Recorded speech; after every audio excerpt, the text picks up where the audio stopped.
Hi, OP friends.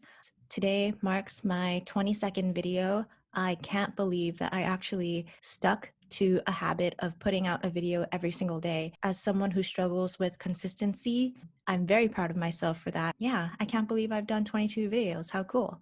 It's been really interesting to look back and see how crappy my very first one was. Now I actually do have a setup and a little bit better lighting, audio editing, and it's just been a really fun process. It's cool that it was at the progression of just 22 days. I think you can even see the difference in my comfort in front of the camera, my confidence levels. Every part of it has experienced some type of improvement. And so for that, it's a very good learning experience, a very tangible record of the past 22 days. It was only 22 days ago that I was so weird and awkward and shy in front of the camera. And this is my very first video. I need to start practicing speaking more and stop being in my head all the time. And here I am now. This is something that I wake up and I look forward to doing. I strongly recommend, if you guys are working on habits, maybe make videos every day and talk about the habits that you're building. Just by rewatching your videos alone,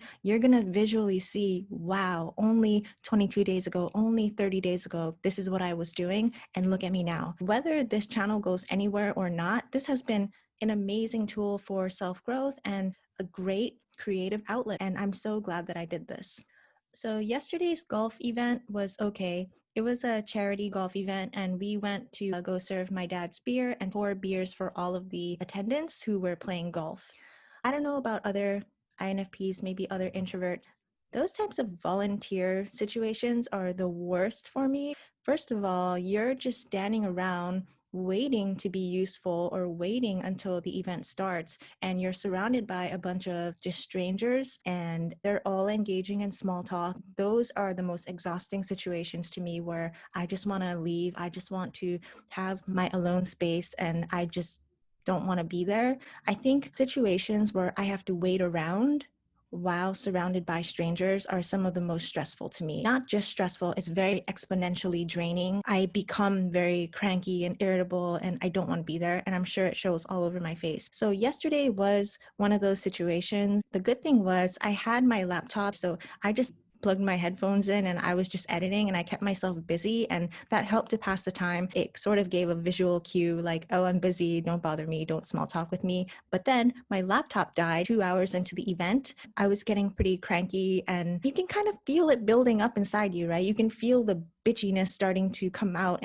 I was able to just put in my AirPods, listen to OP videos for hours and hours and hours, and that made me really happy. So that is something that I recommend to other INFPs and other introverts. If you are waiting around with strangers, Disneyland is a good example. When you're standing in line for hours, right? Surrounded by people and acquaintances or friends that you might not know well, it sucks. It sucks to just stand there waiting and have to make conversation. At least for me, when I was at Disneyland and stuff, I had maybe a video game or I was listening to a podcast, an audiobook, or I had a physical book. By doing that, you can just totally go into that world while you're waiting. It's like killing 2 birds with one stone. While you're waiting, you're consuming all this stuff, and by the time you get there, you've learned or experienced something cool or interesting or distracting, and then you hop on the ride. Or, in my case, the golfers come around and we serve beer and then everything is good. That's definitely something that has helped me to manage my energy levels. Bring something with you that you can consume during the downtime so that you're not just agitated and tired and drained. Of course, we were all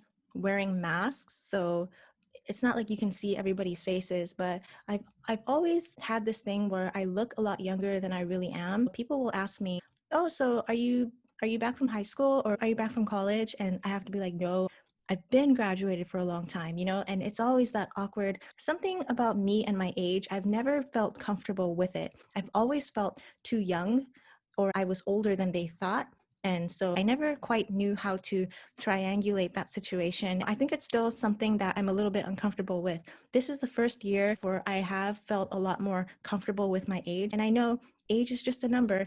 Age is just how long you've been on this earth, the years of accumulated wisdom and life experience clocked in so far. And that's the way I had to start thinking about it, because I don't know, something about my face doesn't match up with my age, which doesn't match up with my mannerisms. I'll probably do a longer video on this. I wonder if other INFPs struggle with internal and physical age and how all of that matches up.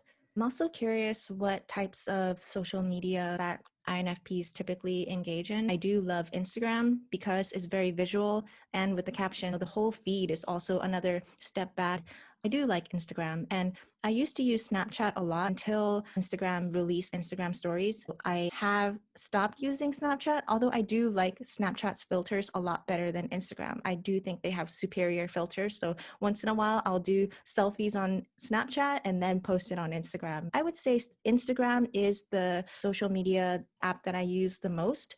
I have Facebook, but I really don't use it. The only reason I use it is to interact with the objective personality community on Facebook or to respond to direct messages. But I really, really don't use Facebook. I stopped using it years ago. And I think it was just during that time when Facebook was starting to do a lot of their political stuff, and people were more or less just sharing their political views and sharing news articles, and that's when I left. And I think I don't want to read an article that you thought you should share. I would rather be on a social network to express myself and see the way others express themselves and the parts of their lives that they choose to show, the parts of their identity that they choose to show. So I didn't really want to engage in just opinion swapping. Twitter, I have a Twitter account, and once in a while I'll tweet, and I love Twitter. I don't use it to reply to people or to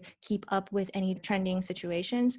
I like Twitter because, okay, I still think that I am a high FI user, and so sometimes I need to express. I need to express. And where do I do that? Twitter, because I think as an INFP, when you have something that you're just constantly obsessing and thinking about, really want to talk about, I don't want to bring that to everybody else in my life where when I'm with them, we have to talk about the subject that I want to talk about. And it's because it's like bubbling over the surface and I cannot help myself. I can't help myself. Twitter has been a really great tool for me to just blah, blah, blah, and then get it out. And then that's it. And then I don't have to bother anyone specific about it. It's just, it's out there. I was able to say it. It's out in the universe. And so I'm good. I'm good. I don't use Twitter as some type of branded platform where I talk about specific things. It's really just like a brain dump for me. I love Twitter in that sense. So the last network I wanted to talk about is LinkedIn. I don't know if other INFPs can relate, but I really hate LinkedIn. It does have everything to do with networking and your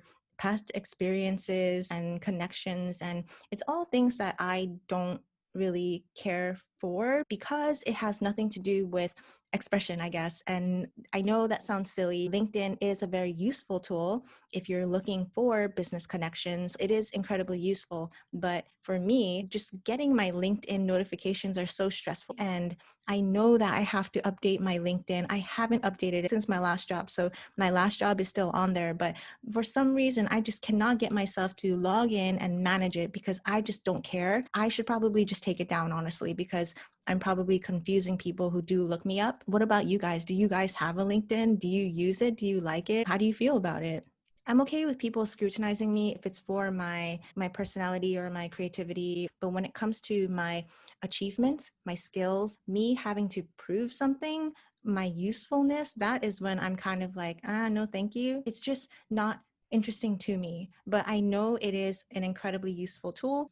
Yeah, I get it. I just don't really want to participate. So I have been watching a lot of the OP videos. I really only have a handful more until I will have completed the bingo card and blacked everything out and watched all the videos. I think that I am at a good point now, having studied OP for, I want to say, about 3 to 4 weeks now. I do feel a lot more comfortable with the material now than I was when I first jumped in and I was still learning like savior, demon, double masculine, what, and animals, what. But now I feel a lot more comfortable with it. So I think in one of my next videos, I'm going to go down and try to seriously try to type myself. I'm not saying that I'm going to be right or anything, but I want to take my best stab at typing myself and then hold it in the background and see how close I was able to get to the final typing when I do get typed by Dave and Shan in the future. I'm pretty sure that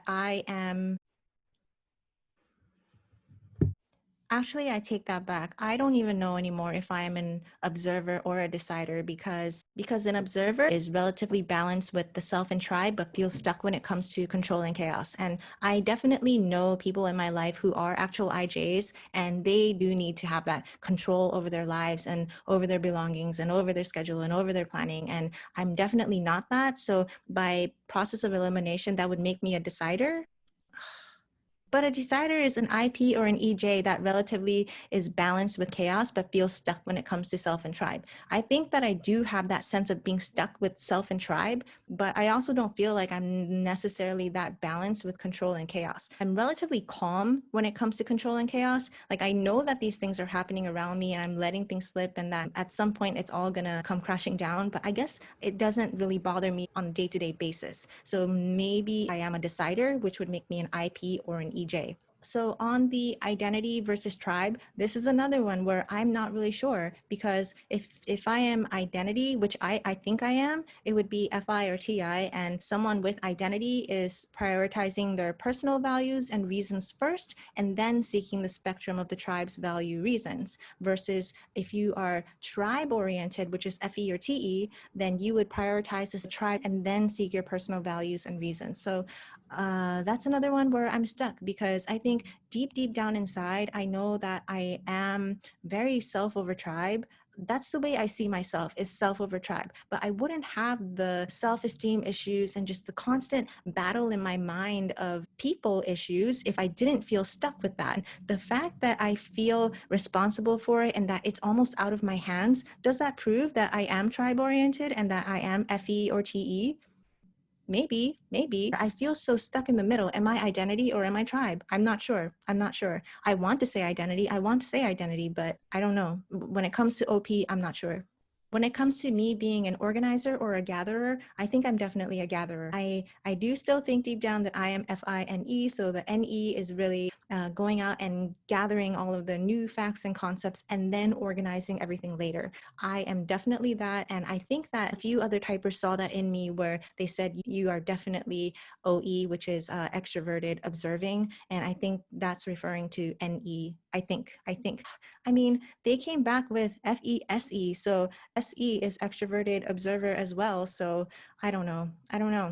I want to be NE, but I'm putting everything on the table and it's fair game. It's fair game. So I was watching a lot of the videos again regarding intuition, and the way it's described in OP is not necessarily that you're more abstract and conceptual. I think in Myers-Briggs, the definition is, are you someone who looks at the what, or are you someone that looks behind the curtain to figure out what's going on and coming to different conclusions based on the limited things that you are seeing in front of you? But for OP, intuition comes out as use of analogies. And in a lot of their typing videos, they'll go down and count, okay, boom, boom, boom, boom, like how many times this person is using analogies. And when someone switches into intuitive talk, I don't really quite catch it. So there's something going on where I'm not able to clearly see that distinction. And I wonder if it's because I'm so comfortable with it that it doesn't occur to me that that person is using analogies. So I even tried to watch one of my videos to count how many analogies I use, and I was seriously confused on a few of them because I thought, wait,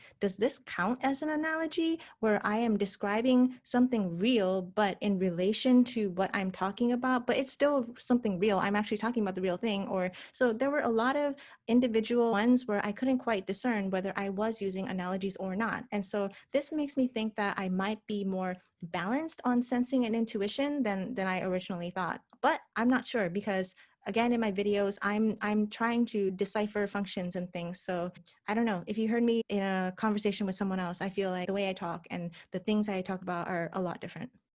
Okay, so I mean that got me nowhere. I still don't really know if I'm an observer or a decider. I still don't really know if I'm identity or tribe, and I think I'm gather. So that was off to a shaky start, but I think in my next few videos I will sit down and try to do my best and type myself, and then just have that as part of my journey. Okay, 22 days in, this is what I thought I was, and keep taking it from there.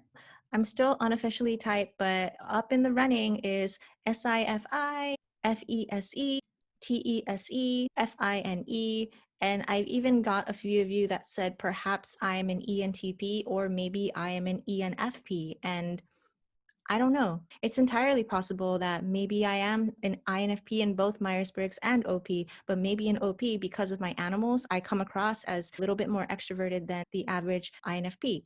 Or it's possible that maybe I am an ENFP and I happen to be an introverted ENFP. I'm not sure. I'm not sure. We'll find out. And I know that just the slightest little tweak on the animals or the functions just changes everything. And so I'm comfortable with not knowing for now.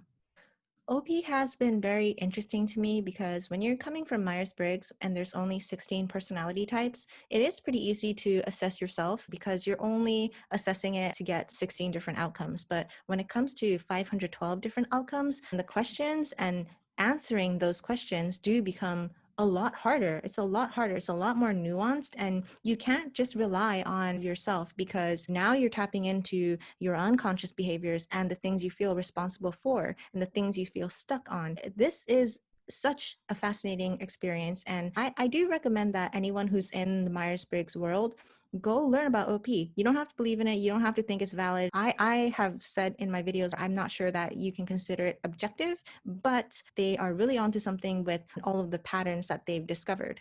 Okay, this is the part again where I don't know how to end the video. So thank you guys for watching my ridiculous videos, and I will talk to you guys tomorrow. Bye.